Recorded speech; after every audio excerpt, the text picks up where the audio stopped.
একটা দেহাতের লোক এসেছে রাসূলের কাছে মদিনার মসজিদে, আর আসা মাত্রই রাসূলের সামনে বলছেন, আল্লাহ রাসূল, ব্যাপার স্যাপার খুব খারাপ, ব্যাপার খুব খারাপ, পরিস্থিতি খারাপ, আপনি আমার কোনো না কোনো সমাধান কিছু করে দেন। কি রে বাবা, কি হয়েছে তোমার? তো বলছে কি, শুনেন, খেয়াল করেন আমার দিকে। বলছে, ইন্না ইমরাতি ওয়ালাদাত গোলামান আসওয়াদা, আমার বাড়িওয়ালি গত 3 দিন আগে একটা বাচ্চা জন্ম দিয়েছে, তো বাচ্চাটা হাঁড়ির কালির মতো কালো। কোন কথা রে, হাঁড়ির কালির মতো কালো? তো কি হয়েছে? তো কি হয়েছে, রোগটা তো এটাই, আমার চামড়াগুলো দেখেন কত সাদা টলটল করছে, আর আমার বাড়িওয়ালি যাকে আমি বিয়ে করে নিয়ে এসেছি ও কিন্তু সাদা চামড়ার, কালো বেটি ছেলে নয়। তো আমার বাড়িওয়ালি যদি সাদা চামড়ার হয়, সুন্দরী বেটি ছেলে হয়, আর আমি যদি সাদা চামড়ার লোক হই, তো আমরা মিয়া বিবি মিলন করলাম, আর আমার স্ত্রীর পেট থেকে বাচ্চা এলো, তো বাচ্চাটা তো আমার মতো হলেও সাদা হবে, আর আমার বাড়িওয়ালির মতো হলেও তো সাদা হবে, তো বাচ্চা কালো কেন হয়ে গেল? এ বাচ্চা কিন্তু আমার নয়, কোন তালে তালে আমার বাড়িওয়ালি গোলমাল করে দিয়েছে কাউরির সাথে, অতএব তারই এটা বাচ্চা আমার নয়। কঠিন ভেজাল লাগা কথা যে, তোমার বাড়িতে ছেলে হয়েছে তো তোমার ছেলে নয়, তোর কার ছেলে? এ কালো কেনে, এত কেন কালো হবে? একটু হালকা যদি কালো হয় তো মেনে নেওয়া যায়, একবারে ফেঁচুকের মতো কালো, এত কালো তো হওয়ার কথা নয়। আবার একটা লোককে হসপিটালে যে ওই ইয়েতে অপারেশনের ঘরে ঢুকাই মেয়ে ছেলে পিলেগুলোকে, তো 15 মিনিট আধা ঘন্টা পর পর বাচ্চাকে বাইরে নিয়ে আসে, এসে তখন নার্সেরা দেখাই, এটা বাচ্চা কার, দেখো তো। অবশ্য বাচ্চার মার নাম আছে, নাম ধরে বললেই তো স্বামীগুলো বলে দিবে যে এটা আমার বাচ্চা। তো কোনো নার্স ওই বাচ্চার মার নাম ধরে না বলে বলছে, এই 6-7টা তো লোক তোমরা আছে এখানে, এই তোমাদের তো প্রত্যেকের স্ত্রী ডেলিভারিতে আছে, এটা কার বাচ্চা বুঝো তো, দেখতে পাচ্ছ? তো কেউ সাহস করে আগিয়ে আসে না। একটা লোক ফিরে এগিয়ে এসে বলছে, ম্যাডাম বাচ্চাটা আমাকে দিয়ে দেন। বলছে, এরা নিতে রাজি হচ্ছে না, আর তুমি বলছো এটা আমারই বাচ্চা, নিয়ে নিলে কেন? এরা নিচ্ছে না বাচ্চাটা কালো বলে, আর তুমি নিয়ে নিলে তোমারই বাচ্চা বলে কেন? বলছে, আমি জানি আমার বাড়িওয়ালিকে যেদিন যে তরকারি রাঁধিতে দিয়েছি এমন করে ভেজেছে যে পুড়িয়া কালো করে দিয়েছে, আর কালো করে দেওয়া খাসলত আছে, ছেলেও কালো করে দিয়েছি, ছেলে আমার ছাড়া অন্য কাহারি নয়। ই ফের সহজে গুছে নিল। আর এই লোকটা তখন বলছে কি যে আমি সাদা চামড়ার আর বাড়িওয়ালি আমার সাদা ফিটফিটা, তো আমাদের কেন বাচ্চা কালো হবে? আপনি আগে কি দিয়ে বুঝাবেন? অথচ হাদিস বলছে কি, আল ওয়ালাদু লিল ফিরাশে ওয়ালিল আখিরে হাজা আল হাজারো, যে ছেলে বিয়ে করেছে, যার বাড়িতে স্ত্রীটা আছে, ওই বাড়িতেই বাচ্চা জন্ম দিতে গেলে যেমন মন তেমন হোক না কেন, বাচ্চাটা তোমার বিছানা হয়েছে, বাচ্চাটা তোমার গোয়াল ঘরে হয়েছে, বাচ্চাটা তোমার, আমার নয় বলে চিৎকার করা যাবে না। যে তোমার স্ত্রীর সাথে কিছু কথাবার্তা বলেছ, বলছে খুব বকাবকি করেছি, তো ও বলছেন না তোমারই ছেলে। আমি ফের কার কাছে যাব যে আমি অন্যের কাছ থেকে ছেলে নিয়ে আসবো? তোমারই ছেলে, এটা কালো হয়ে গেছে, তো আমি কি করব? বড্ড ঝামেলা। যদি ফের হুঁশিয়ার বেটি ছেলে হয় তো আং বাং বুঝিয়া স্বামীটাকে ঠান্ডা করে দেয়। তো ইও সোজা পাগলি ছিল, স্বামীকে কিন্তু বুঝাইতে পারে না যে ছেলে কালো কেন হলো, কালো কেন হয়, কিচ্ছু বলতে পারে না। এক বেটি ছেলে বিয়ে হওয়ার মাত্র 3 মাসের মাথাতে শ্বশুর বাড়িতে ছেলে হয়ে গেছে। তখন আমার শাশুড়ি কইছি, কোন কথা, 3 মাসে কখনো ছেলে হয়? এই ছেলে তো বাহিরকার ছেলে আছে, আমার বেটাকে ঠকে নিয়েছে, আর বেটারও কান খাড়ো।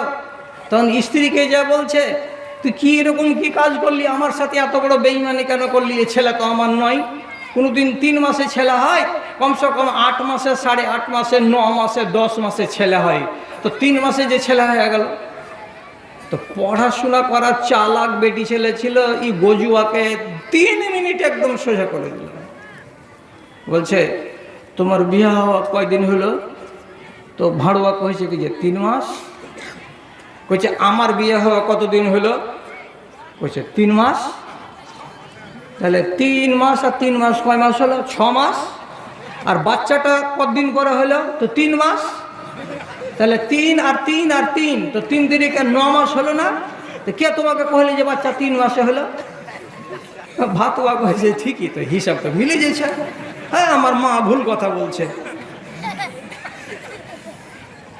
উত্তর সোজা করে দিল। আর এর কথাটা হাদিসে লেখা আছে, যা আরাবিউন, একটা দেহাতি লোক এলো, এসে এই ঝগড়া খাড়া করেছে।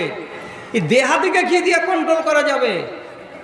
রাসূল এইবার বলছেন, এই দেহাতির মাথা থেকে এর কুধারণাটাকে নামাবো কেমন করে। তখন আল্লাহ পাকের রাসূল একে ইসলাহ করার জন্য বলছেন, আচ্ছা বাবা শুনো, হাল্লাকা মিন এবেলিন, তোমার কি কিছু উট আছে বলো তো? বলছে জি, আমার 20, 30টা 40টা উটের একটা পাল আছে। রং কেমন উটগুলোর? তখন বলছে যতটি উট আছে সব উটের রঙগুলো হলো লালচে লালচে লালচে লালচে রঙের। রাসূলকে বলছেন, হাল ফিহিম আওরাক, তোমার উটের পালের ভিতরে এক একটা এমন উট আছে যে যেই উটের গার লোমগুলো একটু কালচে রঙের, একটু কালচে রঙের, ওগুলো হলো লালচে রঙের, আর একটা কিংবা 2টা কালচে রঙের আছে কি না? বলছে হ্যাঁ 2টা আছে। এবার রাসূল বলছেন, তোমার উটনিগুলো যখন ওয়ার ষাঁড়ের দরকার লাগে তখন কি তোমার উটনিকে নিয়ে অন্য কোনো গ্রামে যাও না তোমার পালের ভিতরেই বেটা উট আছে? বলছে রাসূল, আমার উটনিগুলোর যখন ষাঁড়ের দরকার লাগে তখন বাইরে আমাকে নিয়ে যেতে হয় না, আমার 40টা উটের পালের ভেতরে 4-5টা বেটা নর উট আছে, ওদের দ্বারাতে কাজ হয়ে যায়, আর ওরাই আমার পালকে বাড়িয়ে দেয়, বাইরের কোনো উটকে আমাকে ধার করতে যেতে হয় না। রাসূল বলছেন, ওই ষাঁড়গুলোতেই বাদ বাকি যতটি উট পয়দা করলো সবগুলোর গায়ের রং হলো লালচে, আর ওই উটগুলোরই জন্ম দেওয়া বাচ্চার ভেতরে 30-35টার ভেতরে 2টা উটের রং হয়ে গেছে কালচে। তাহলে এই কালো রঙের উটগুলো কোথা থেকে এলো? তো দেহাতি তখন চট করে বলছে কি, বড় দামি কথা, বলছে লাল্লাহু ইরকুন নাজা, হতে পারে এই উটটার বাপ কিংবা তার বাপ কিংবা তার বাপের বাপ এর বংশের ভেতরে কোনো একটা উট এরকম কালো রঙের ছিল, যার কারণে তার বংশের রগ ধরে টান মেরে আজকের দিনে তার নাতি কিংবা তার পোতা কালো রঙের হয়ে গেছে। এর বংশে যদি কেউ কালো জীবনে না থাকে তাহলে সে কালো হতো না। তখনই নবীজি বলছেন, লাল্লা এরকম না যা, হতে পারে তুই সাদা চামড়ার কিন্তু তোর বাপ হয়তো ছিল কালো চামড়ার। বলছে না হুজুর, আমার বাপ ছিল সাদা। বলছে হতে পারে তোর বাপের বাপ সে ছিল কালো চামড়ার। বলছে আমি আমার দাদুকে দেখিনি, হতে পারে তার বাপের বাপ কেউ ছিল কালো। ওই কালো আর কালো আর কালো টানতে টানতে টানতে টানতে তোর বেলাতে এইবার কালো হঠাৎ করে বেরিয়ে গেছে। কাজে তোর বংশে একজন কালো ছিল, কালো আবার দেখা দিয়েছে, এটা বাহির বংশের ছেলে নয়। উটের বেলা তুই যদি মানতে পারিস যে বংশের টান, তো মানুষের বেলা কেন মানতে পারবি না যে এটা বংশের টান? লোক করে মাথাটা নিচু করে কইছে, তাহলে বাড়ি যাচ্ছি যে কোলে করে ওয়াকি ঢলিয়ে লিয়ে বেড়াবো, গায়ে গায়ে হা হা হা করে করে লিয়ে বেড়াবো। কালো তো কালো। তাহলে রাসূল কিছু কিছু মানুষকে যুক্তি দিয়ে বুঝিয়ে দিয়েছেন। এখন মেয়েরাও তো রাসূল মানুষকে বুঝাবার কথা বলেছেন, তো মেয়েরে কেমন করে মানুষকে বুঝানো যায়? তো এদিকে একটা নজির দিব, আর দেওয়ার পরে আপনার কাছে জানতে চাইবো যে বর্তমান জমানাতে এটা চলবে না চলবে না।